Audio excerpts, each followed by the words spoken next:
carinho da nossa irmã.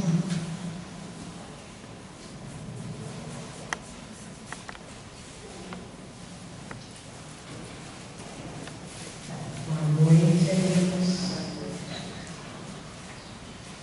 Eu vou repetir o que o nosso querido companheiro falou na prece, agradecendo a Deus, Pai Celestial, pelas bênçãos que nós vamos recebendo no dia a dia.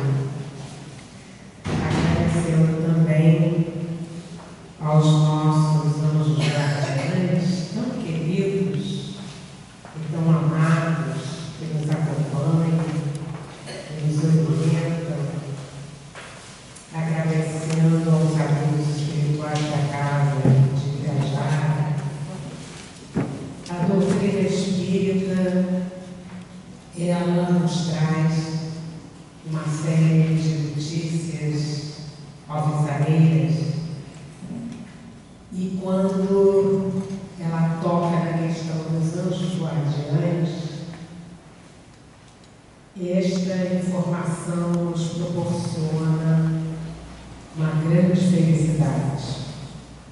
Se até pouco tempo estávamos chorando porque estávamos a sós, sem direção, os amigos espirituais vêm nos dizendo que temos em nossa vida irmãos que nos acompanham desde antes da encarnação e disseram: vai, que eu estou acompanhando.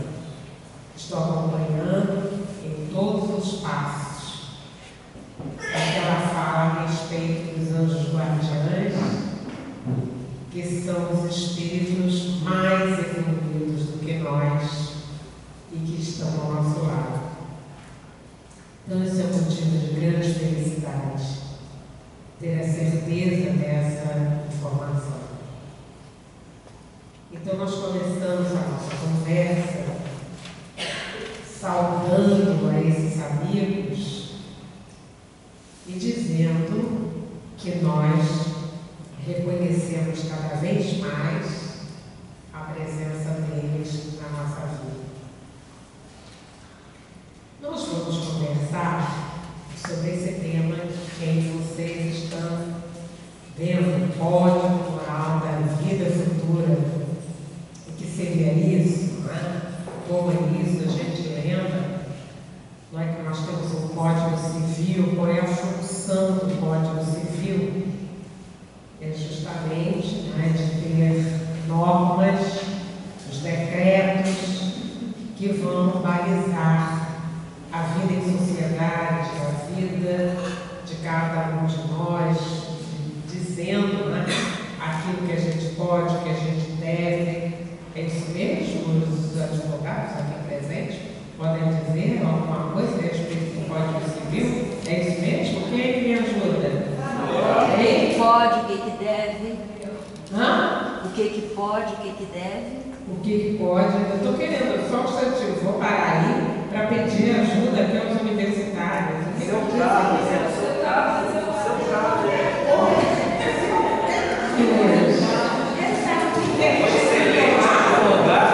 Com licença. E hoje é o dia dos advogados. Nós somos assim, neófitos, nós somos assim, caminhantes, não só na doutrina, como também no direito. Né? O direito tem uma expressão muito significativa. Quando nós chegamos assim, nos primeiros anos, nós tivemos um professor que colocou no quadro a seguinte expressão: o direito é, e nos questionou a respeito daquela expressão: o direito é. Nós que estávamos chegando aos bancos universitários, né, pilgrims, né, na faculdade, sentimos grande dificuldade em explanar para ele, professor catedrático, o que era aquela expressão. Mas o curso dos anos, a experiência, que basicamente nos orientando a doutrina espírita, nos fez crescer em entendimento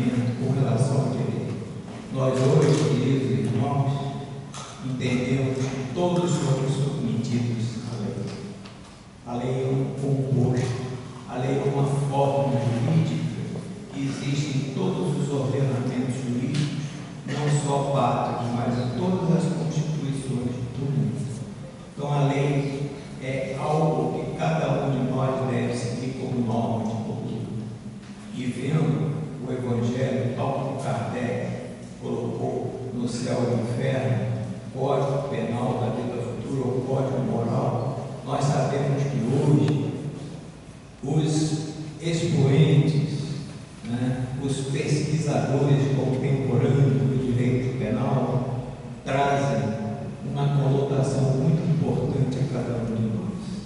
É que não se impune mais como forma jurídica pelo mero fato de punir, pelo mero fato de vingança, como no passado, mas sim uma inserção do infrator dentro da ordem jurídica, dentro da sociedade. Então, isso é o que está pululando no direito jurídico, mas isso tem que ser feito com critério, isso tem que ser feito com harmonia, porque se as leis terrenas são mutáveis, a lei divina é imutável. A lei divina é o modelo, o paradigma a que a lei terrena está ajustando.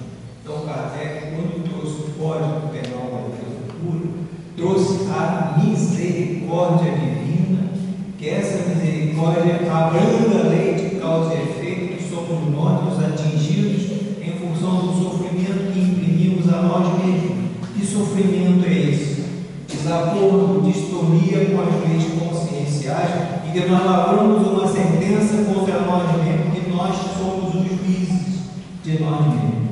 Era isso que em tese que queria dizer.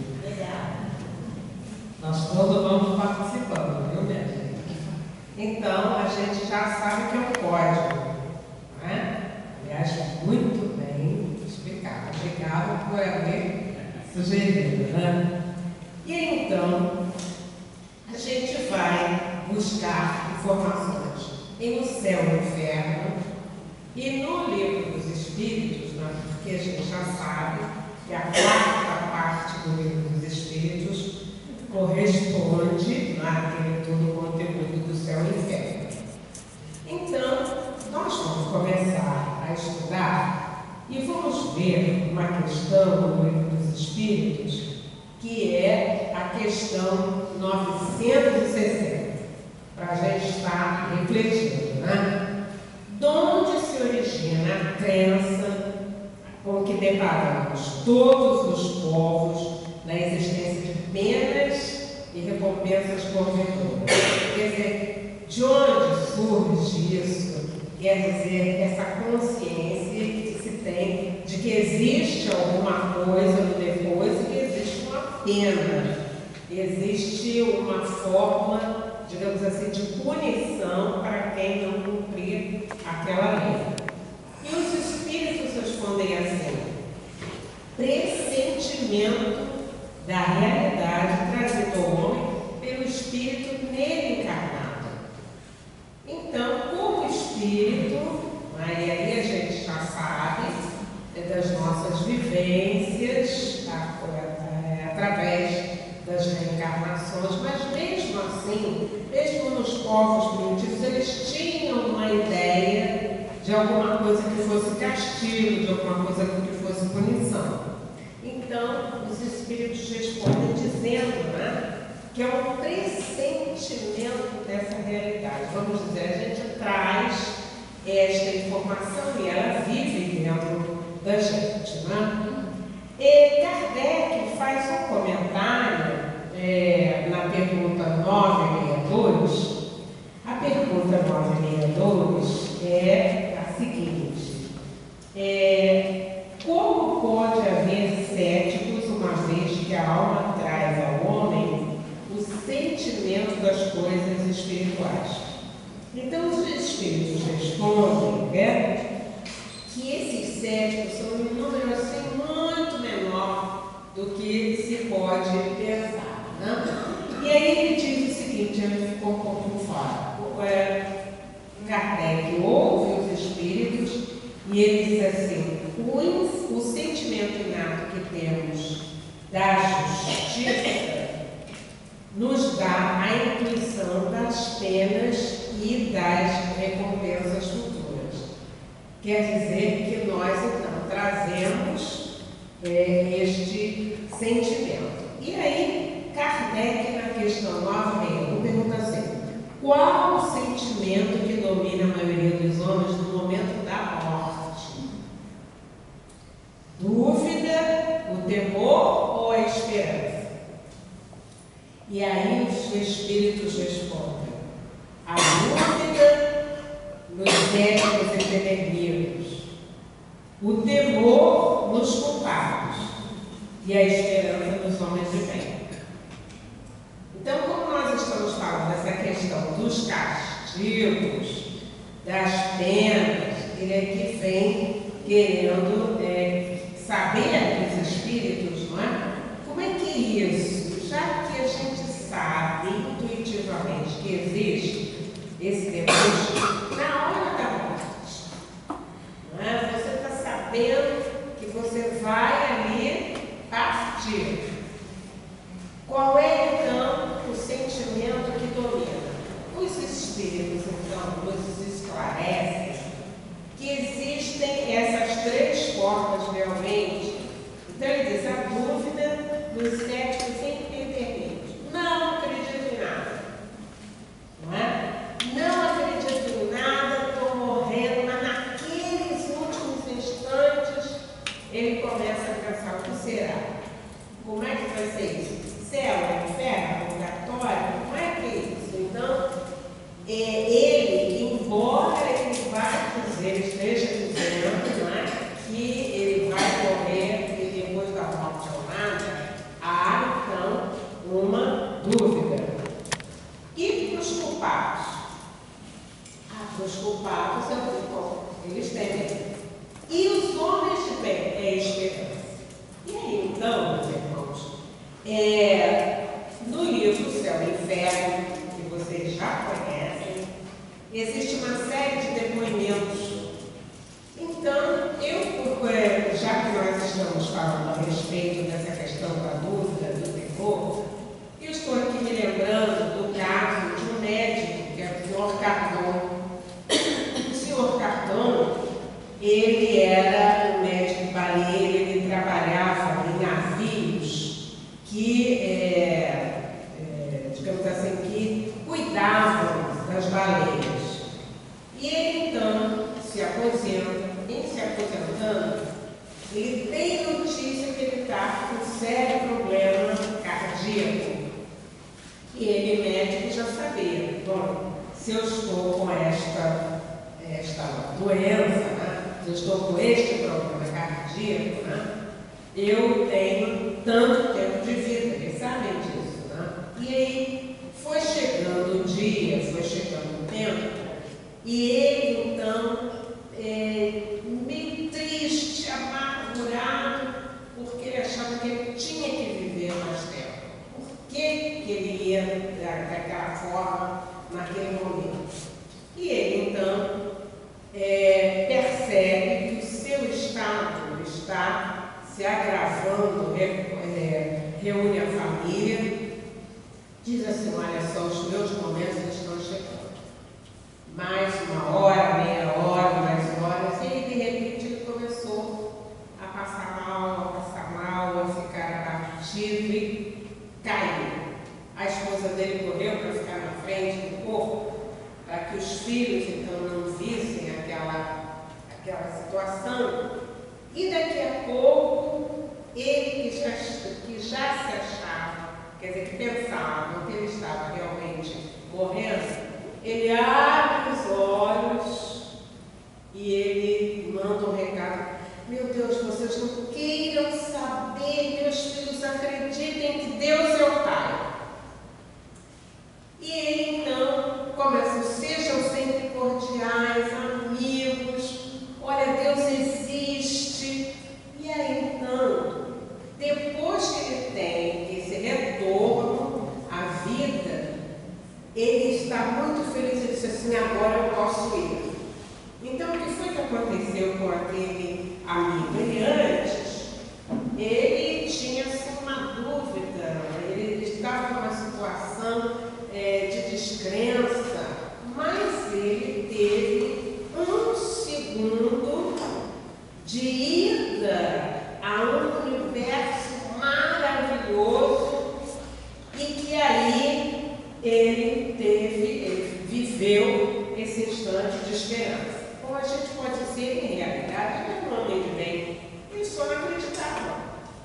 E ele, naquele instante, ele passa a Depois ele é evocado e os amigos da Sociedade Espírita de Paris perguntam: mas espera aí, essa primeira morte que você teve, como é que foi? Ele disse: não, em realidade eu fui arrebatado ao plano espiritual e eu vi a maravilha do universo. Aí ele disse assim: e a segunda morte? Bom, a segunda morte, né, ela foi de um certo, não foi dolorosa, mas nesse instante eu ainda custei a me desprender, porque em realidade aquele momento, aquele segundo, foi assim, aquele segundo de êxtase para que ele fosse definitivamente com esperança. E então nós vamos ver isso, né? Esses momentos, né? Quer dizer, esse instante da ida é justamente esse instante em que nós vamos estar vivenciando tudo aquilo que a gente aprendeu. Há também outro exemplo no livro Céu e Inferno, que é justamente a morte do senhor Samson. O senhor Samson, ele era da Sociedade Espírita de Paris e ele, sabendo também da sua doença, sem volta, né? Ele disse assim: eu estou pedindo a vocês que antes do meu corpo ser enterrado, vocês então façam, me evoquem. E isso aconteceu. Eu estava lá na Câmara Mortuária e então os amigos se reuniram e evocaram: senhor Carvão, sim, eu estou aqui e estou feliz. Então ele estava feliz, e que a gente está falando do sentimento que domina na hora da morte, né? E ele diz assim: estou feliz por constatar que tudo aquilo que a gente estudou é realidade. E aí então, quer dizer, a gente vê, ele era um homem de bem, ele era um trabalhador espírita, ele sabia das verdades que o Espiritismo traz, e ele então, naquele instante, ele é feliz porque ele viu comprovado tudo aquilo que ele havia estudado. E os empedernidos, né?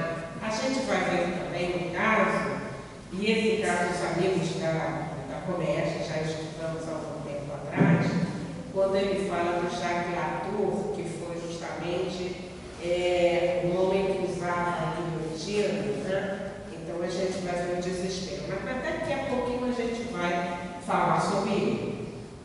E então, nós vamos ver lá no Código Penal da Vida Futura, quando Kardec vem fazendo assim, ele vai colocando em tópicos, não é? Justamente a consequência, né? Justamente leis, vamos assim dizer, que existem, das quais a gente precisa perceber para que a gente tenha uma vida feliz. Então, ele vai dizer: o espírito sofre pelo mal que fez, de maneira que, sendo a sua atenção constantemente dirigida para as consequências desse mal, melhor compreende seus inconvenientes e trata de corrigi-los. Esse é o caso do Jacques Latour. O Jacques Latour, ele usava a guilhotina, né? Ele era o homem da guilhotina. Então, o que aconteceu? Quando ele também morreu pela guilhotina, e aí ele, no plano espiritual, vai estar altamente perturbado. E aí ele percebe que tem um grupo que está orando, e ele diz assim: não, é daquele grupo que eu vou me aproximar. Então se aproximou daquele grupo, tinha um médium lá, e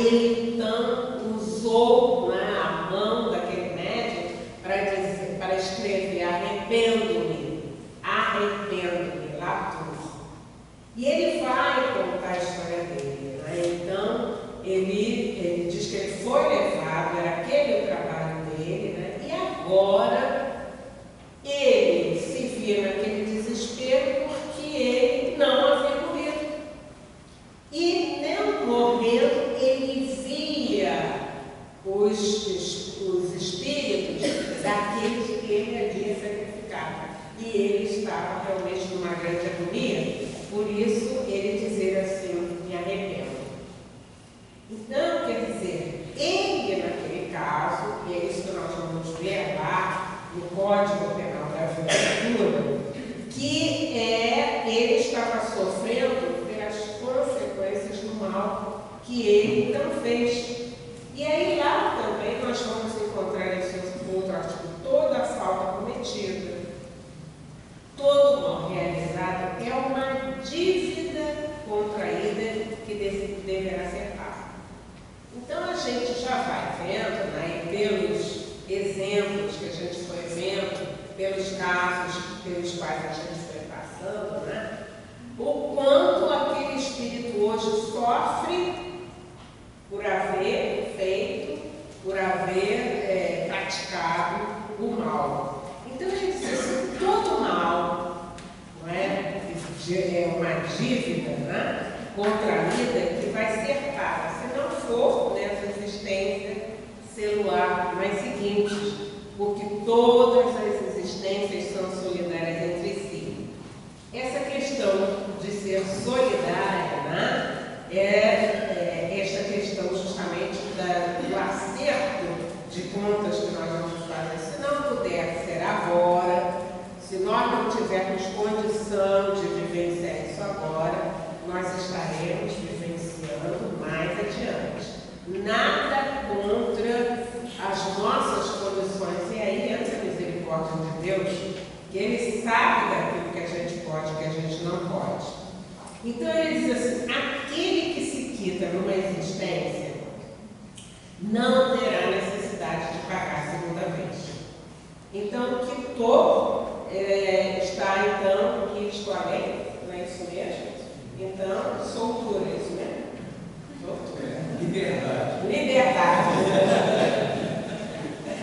Já chegou o tempo que você estava na prisão, olha, está chegando o dia, liberdade.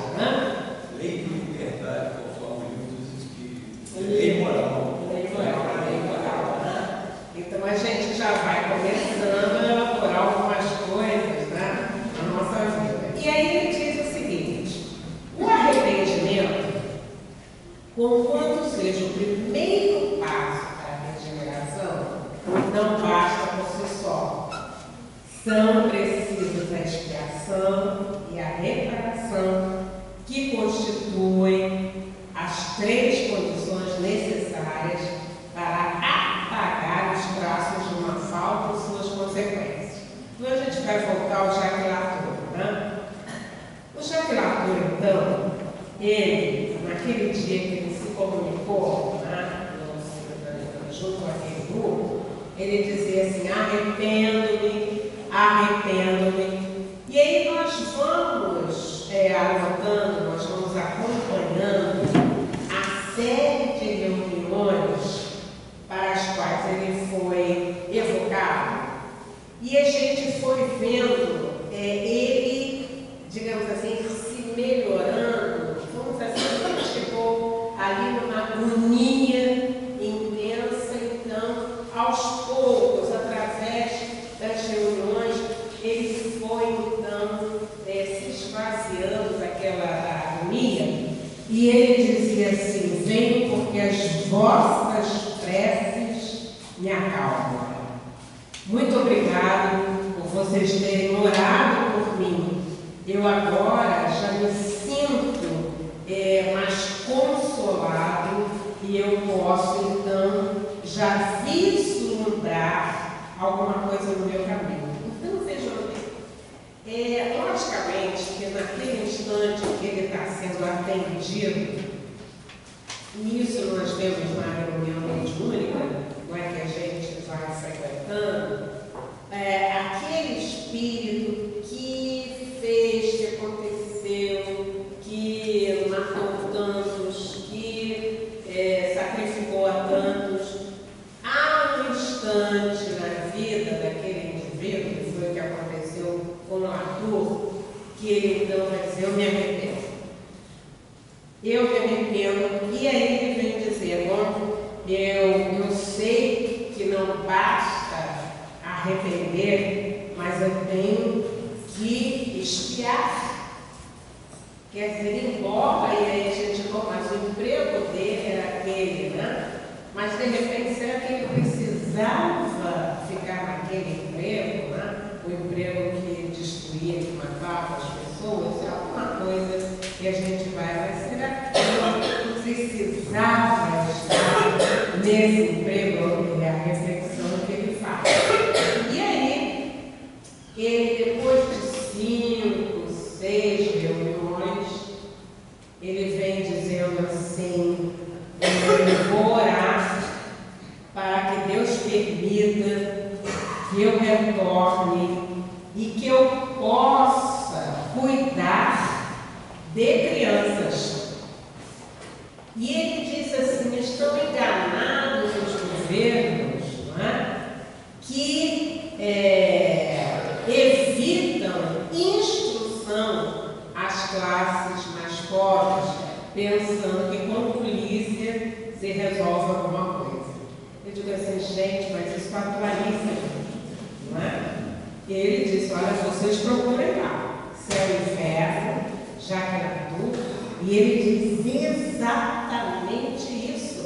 Ele disse assim, nossa, então o que eu vou fazer? Então, olha só, ele, vamos assim dizer, a sensibilidade daquela alma para perceber, depois de receber toda aquela assistência, eu tenho que fazer alguma coisa.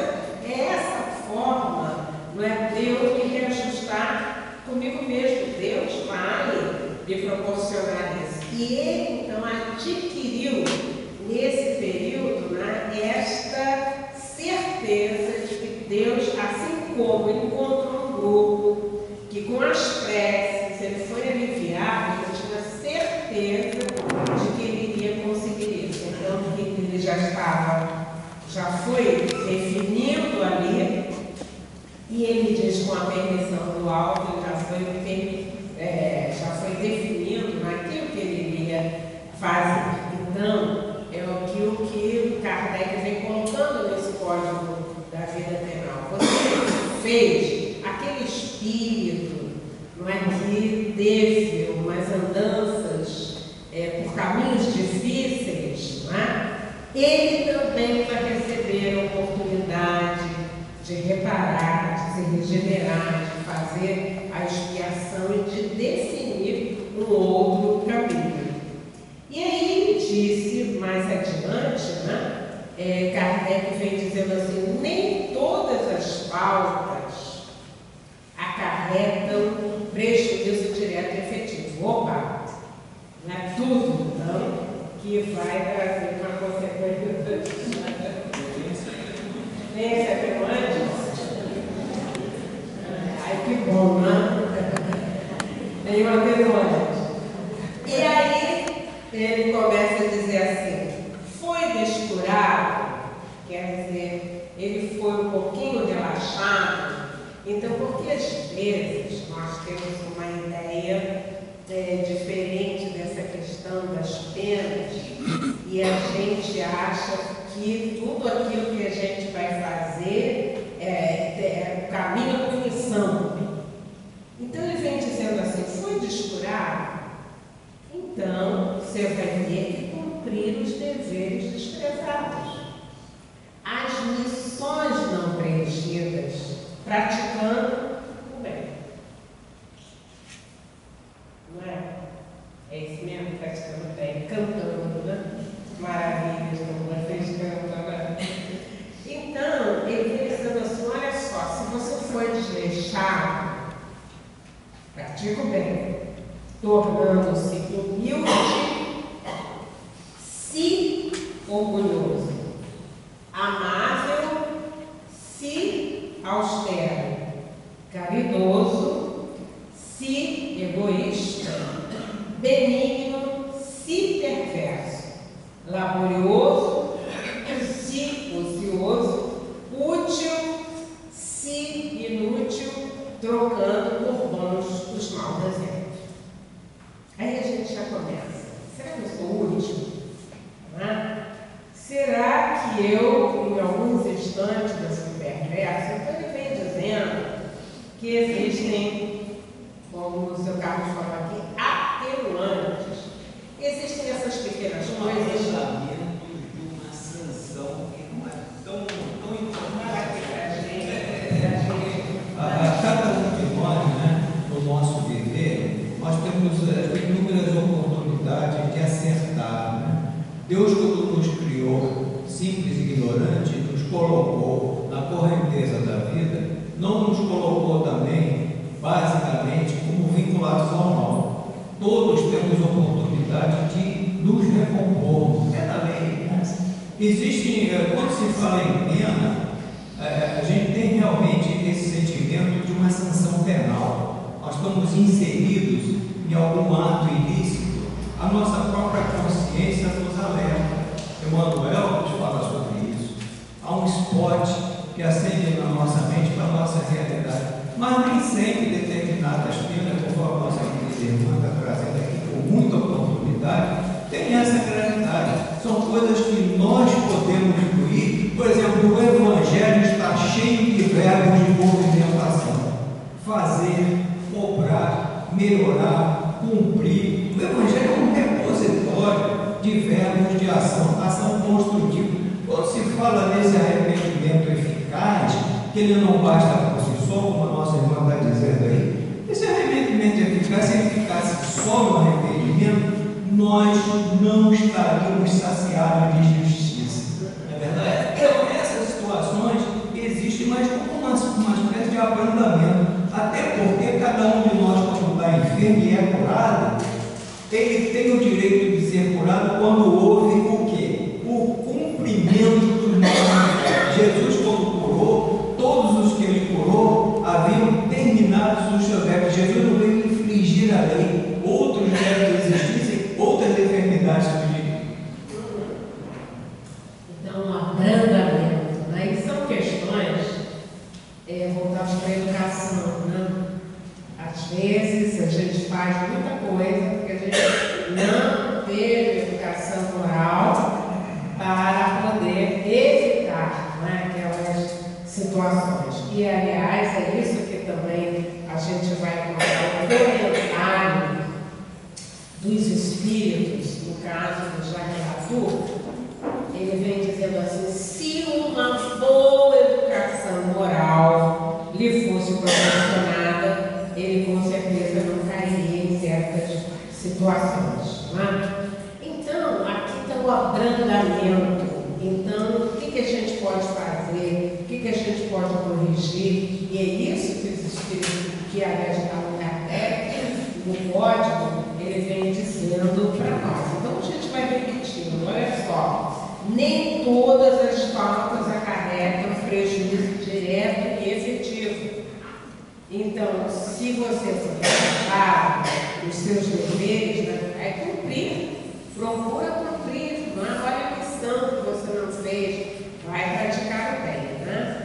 E aí, então, se a gente vai concluindo, ouvindo tudo isso, lendo tudo isso, né? Que o sofrimento é inerente à imperfeição. Verdade? O sofrimento é inerente à imperfeição. Como espírito imperfeito, eu ainda cometo uma série de faltas, né? Eu tenho uma série de falhas, e para que eu aprenda, eu preciso retomar no caminho do bem, e nem sempre esse caminho do bem eu encontro muito facilitado pelas minhas próprias imperfeições. E aí, lá no Código da Vida Futura, Kardec diz assim: toda imperfeição traz consigo o próprio castigo nas consequências naturais e inevitáveis. Então, quando ele falou aqui nas consequências inevitáveis, é que a gente vai entender, existe uma lei, se eu fugir desta lei, eu com certeza vou sofrer as consequências dela. E ele diz assim: a moléstia pune os excessos. E da ociosidade nasce o tédio, sem que haja mistério de uma condenação especial para cada falta ou indivíduo. Exatamente, né? Se você abusa da alimentação, não é? Você se excedeu, né, naquilo que você estaria se alimentando, você vai entrar pelo caminho de que você vai ter que tomar remédio, vai ter que ficar alguns dias sem aquelas comidinhas gostosas que a gente normalmente tem, mas até que o organismo, então, se restabeleça. Qualquer excesso vai ser passível, né, dessa punição, mas vejam bem, no sentido de que eu mesmo, pela minha imperfeição, eu cheguei a essa situação. A gente atendeu um espírito, né, que ele chegou na reunião querendo comer pão. Onde é que tem pão? Vocês imaginem bem que houve um campeonato para ver quem comia mais pão. E ele desencarnou de tanto comer pão. Eu digo assim, mas meu Deus do céu, quer dizer, esse hábito, né? São situações que a gente vai encontrando no dia a dia que a gente vê, podia ter evitado, não é mais?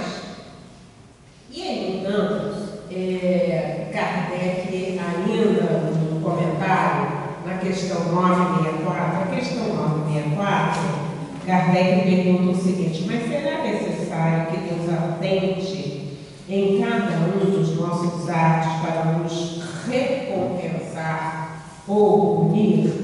Esses atos não são, na sua maioria, insignificantes para Ele? E aí os Espíritos dizem assim: todas as nossas ações estão submetidas às leis de Deus. Nenhuma há, por mais insignificante que nos pareça, que não possa ser uma violação daquelas leis. Se sofremos das consequências desta violação, só nós mesmos devemos queixar de nós mesmos. Então, nós, como filhos de Deus, trazemos dentro de nós, né, as leis de Deus. Não é? Que é aquela pergunta dos Espíritos: onde está escrita a lei de Deus? Na consciência. Então, se ela está escrita na nossa consciência, nós trazemos dentro de nós estas noções. E aí alguém fica perguntando: mas, por exemplo, e aquela pessoa, né, que quanto mais mente, ela é uma pessoa assim, grosseira, uma pessoa que traz hábitos, não é, totalmente distanciados daquilo que a sociedade deveria ter, é uma pessoa de hábitos renitentes, mal. E aí, o que vai acontecer com essa pessoa? Mais dia, menos dia, encontrará o caminho do bem. Isto não é uma felicidade? Então, quando a gente vê, né, os grandes assassinos, não é? Que lá nos Estados Unidos eles morrem na cadeira elétrica, e a gente fica rezando para que eles não morram na cadeira elétrica, eles vão morrer, e como a morte não existe, eles vão se defrontar com essa realidade do mundo espiritual.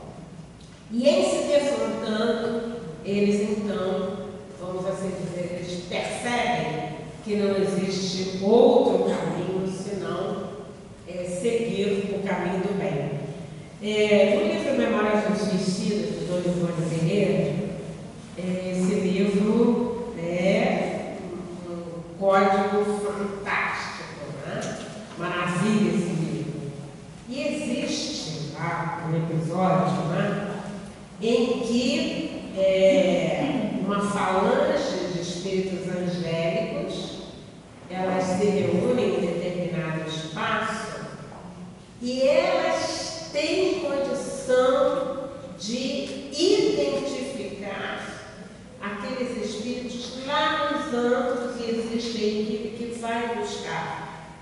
dos grandes criminosos para novas encarnações. Então, quando nós tomamos contato com essas informações, é assim uma esperança, uma alegria e uma vontade da gente ser melhor ainda para a gente poder compor esse grande grupo dos que auxiliam, porque existem espíritos de várias idades, não existem espíritos de várias condições espirituais, e eles então, e Deus também conta conosco para que a gente possa auxiliar. Então, uma felicidade, a gente diz assim, olha, eu fiz, não é? Eu estive em situações muito difíceis, mas eu encontrei a doutrina que me ajudou a fazer todo esse trabalho de reparação comigo mesmo, não é? Os amigos que trabalham nas escolas do presídio, vocês sabem que existem 42 espaços nos presídios em que existe evangelização, doutrina espírita para os presos, não é? Então, os amigos que estão lá contam as histórias que esses amigos contam, isso assim, eu não conhecia, eu não sabia, e na medida que eles estão lá na escola, na escolinha, né, eles vão se melhorando. Então, isso é uma coisa fantástica, a doutrina é revolucionária, não é nesse sentido de abrir porta e a gente realmente, o meu caminho é ser realmente espírito mais feliz, não é? Um espírito mais consciente daquilo que a gente pode fazer, da nossa vida, de fazer o bem, de lutar pelo bem onde a gente puder, né? E já que nós estamos falando de praticar o bem, a gente precisa ver essa questão do livro dos Espíritos, em que Kardec está ali perguntando em que consiste a felicidade dos bons espíritos. Porque nós estamos falando dos espíritos que ainda têm muita imperfeição, mas esses que têm muita imperfeição também foram caminhando para espíritos felizes. E aí, a felicidade do espírito feliz, resposta dos espíritos, em conhecer todas as coisas, em não sentirem ódio, nem ciúme, nem inveja, nem ambição, nem qualquer das paixões que ocasionam a desgraça dos homens de bem. Então, isso significa dizer, queridos companheiros, que existe a lei.